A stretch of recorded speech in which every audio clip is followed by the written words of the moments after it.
இப்போது நீங்கள் சிகிச்சை கொடுத்துக்கிட்டு இருக்கீங்களா? கொடுத்துட்ருக்கேன். ஓ. இப்போ முந்தா நாள் ஒருத்தர் வந்து நான் பிராணிக் ஹீலிங் வேறு பண்ணுறேன். ஓ. ஸோ வீட்டில் இருந்தே வந்து பாரதி ராஜா சார்ட்ட ஒரு அசிஸ்டன்ட் ஒருத்தர் 7 சேனல்லையும் சம்மந்தப்பட்டிருந்தார். டாக்குமெண்ட்ரிலாம் அவர் தான் எடுத்து கொடுப்பாரு. அவர் வந்து ஒரு தடவை ஆனந்தவனில் எழுதினதை பார்த்துட்டு நாங்கள் ஒரு டீ கடையில் மீட் பண்ணுறோம் எங்கள் ஏரியாவிலேயே. நான் சுப்பு எப்படி இருக்கீங்கன்னு சொல்லிட்டு, இன்னையா வந்து இந்த மருத்துவத்தை பற்றிலாம் எழுதிட்டுருக்கேன். படித்தேன் எழுதிட்டுருக்கேன் அப்படின்னேன்.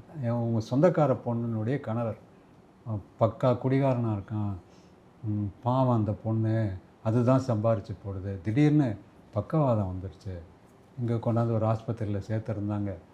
அவங்க வந்து அவங்களால கட்டுப்படி ஆகிற வரைக்கும் வச்சுருந்தாங்க. என்ன ஒன்று பண்ணாங்கன்னா கோமாவிலேருந்து அவரை வெடிக்க வச்சுட்டாங்க. வீட்டில் கொண்டு போய் ஃபிசியோதெரப்பி கொடுத்துங்கன்னு அனுப்பி வச்சுட்டாங்க.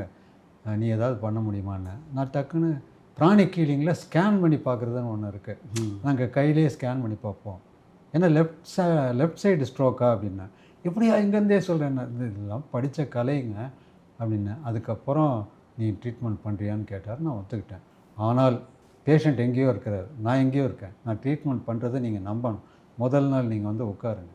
உங்களுக்கு முன்னாடி பண்ண அந்த செய்கைகள்லாம் உங்களுக்கு புரியாது, ஆனால் நான் பண்ணுறேங்கிறத நீங்கள் புரிஞ்சுக்கங்க அப்படின்னு சொல்லிட்டு பேமெண்ட்லாம் பேசிட்டு பண்ணேன். 2வது சிட்டிங்க்கு அப்புறம் அந்த லேடிக்கு நம்பிக்கையே இல்லை, இதெல்லாம் நடக்கும்னு அவங்க நினைக்கல. 2வது சிட்டிங், அதாவது வாரத்துக்கு 2 சிட்டிங்கு. 2வது சிட்டிங் முடிஞ்சோடனே இந்த லெஃப்ட் கையை எடுத்து ஓட்டியிருக்கார். விளங்காத கை. 2வது சிட்டிங் முடிஞ்சு அதை பார்த்துட்டு அவங்க ஒய்ஃபுக்கு நம்பிக்கை வந்தது. சொன்னாங்க, அவர் என்னை தேடி ஓடி வந்தார். நீ ரொம்ப கம்மியாக பேசியிருந்தீங்கன்னா நான் கொஞ்சம் கூட தரேன்னு, இவ்வளோதான் நான் வாங்குவேன் அப்படின்னு சொல்லி பண்ணேன். ஸோ அந்த மாதிரி மருத்துவம் எனக்கு கை கொடுக்கறது, நான் பல பேருக்கு உதவ முடிகிறது. அது ஒரு ஆத்ம சந்தோஷம் இல்லையா?